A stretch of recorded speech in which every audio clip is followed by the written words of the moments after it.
Adam Enrique, a versatile 34-year-old veteran, is a name drawing attention in the NHL market. With 15 goals and 33 points in 49 games during the 2023-24 season, he is set to become an unrestricted free agent, UFA. For Toronto Maple Leafs fans, he emerges as an intriguing option to strengthen the roster. Enrique is a player who adds value in several areas. He can play both center and wing, contribute to the penalty kill, and has experience in a Stanley Cup final, bringing composure to high-pressure situations. Furthermore, even while playing on a struggling team like the Anaheim Ducks, he remains offensively productive. This raises the question, how much of his performance is hindered by Anaheim's environment? On a stronger team like the Leafs, his potential might be even greater. Adding Enrique would help solidify the Leafs' forward group, particularly with Kalle Jarnkrok's return. He would bring stability and offer more flexibility to integrate young players like Nick Robertson and Pontus Holmberg, who are proving themselves as consistent contributors. However, it's not all good news. The biggest concern regarding Enrique is the price the Leafs would have to pay to acquire him. With many teams showing interest, the cost of a trade could be substantial, which poses a significant obstacle for Toronto. Another point of concern is that Enrique doesn't address the Leafs' primary needs. The team has more pressing areas to strengthen, such as defense or a reliable goaltender. Investing limited resources in a player like Enrique would only make sense if it were part of a larger deal. There's also the risk of Enrique being a short-term addition. Since he's in the final year of his contract, acquiring him would essentially be a rental for the remainder of the season.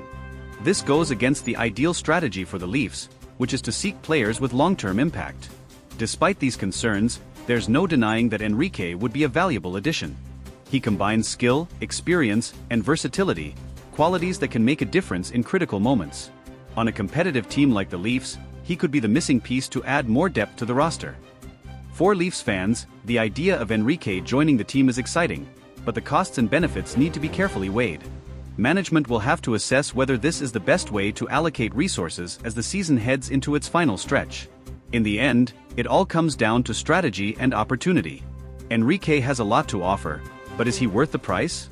The answer will depend on how the Leafs evaluate their chances this season and the options available in the market. For the Maple Leafs, any potential move involving Adam Enrique would need to align with the team's overall strategy for the season. With a strong core group already in place, the Leafs are focused on not just making the playoffs but competing for the Stanley Cup. Enrique's veteran presence could provide a significant boost in this pursuit, particularly in crucial playoff matchups where experience often plays a decisive role. One key advantage Enrique brings is his versatility. Being able to slot in at either center or wing gives head coach Sheldon Keefe additional options when constructing lineups. This flexibility could be especially valuable if injuries occur or if the team needs to adjust to specific opponents during a playoff series. His ability to contribute on the penalty kill is another asset.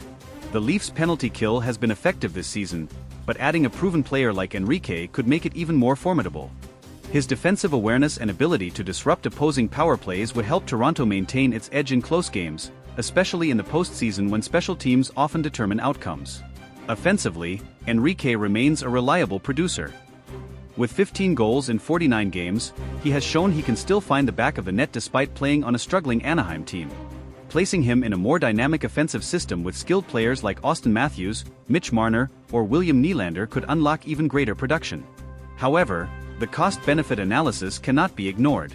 Enrique's status as a pending UFA makes him a risky investment. If the Leafs were to trade for him, they would need assurances that his contribution justifies the assets given up. Toronto's front office would likely prioritize deals that offer long-term value, making a short-term rental like Enrique a less appealing option unless the price is reasonable. Moreover, Enrique's acquisition might create a logjam in the forward group.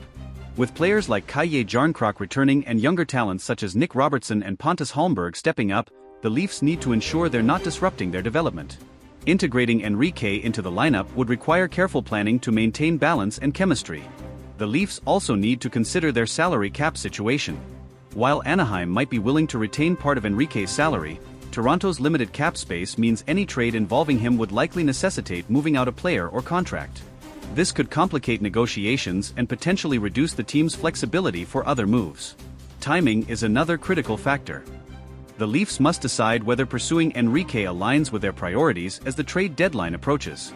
If a more pressing need, such as bolstering the blue line or acquiring goaltending depth, arises, Enrique might fall lower on the team's list of targets.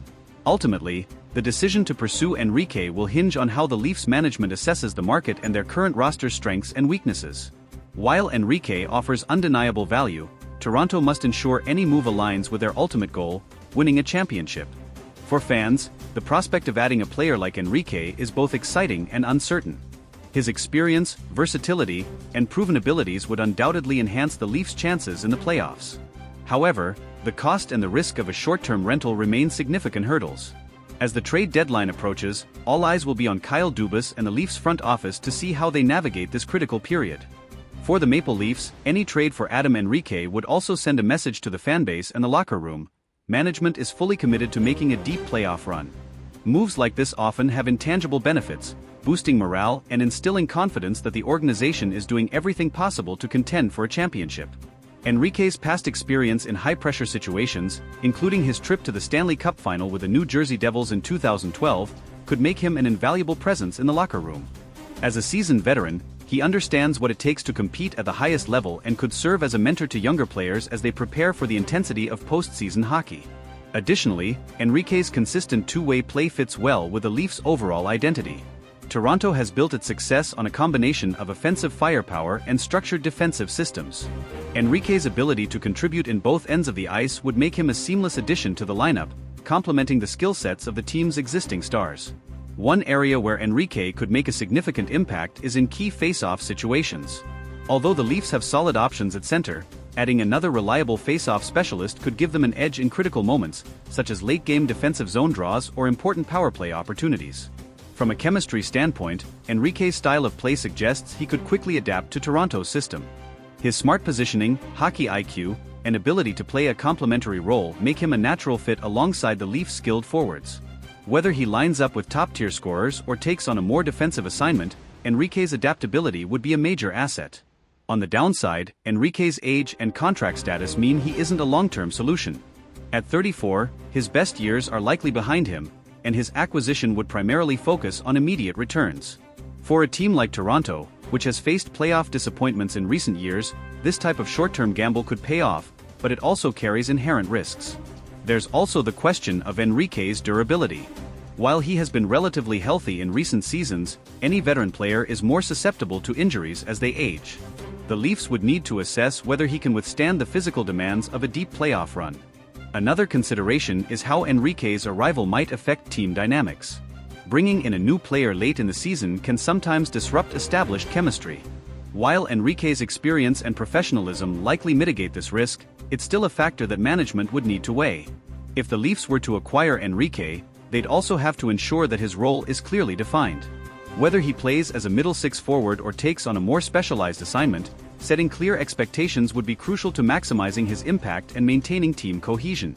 As the trade deadline looms, the possibility of adding Enrique remains an intriguing storyline for Leafs fans.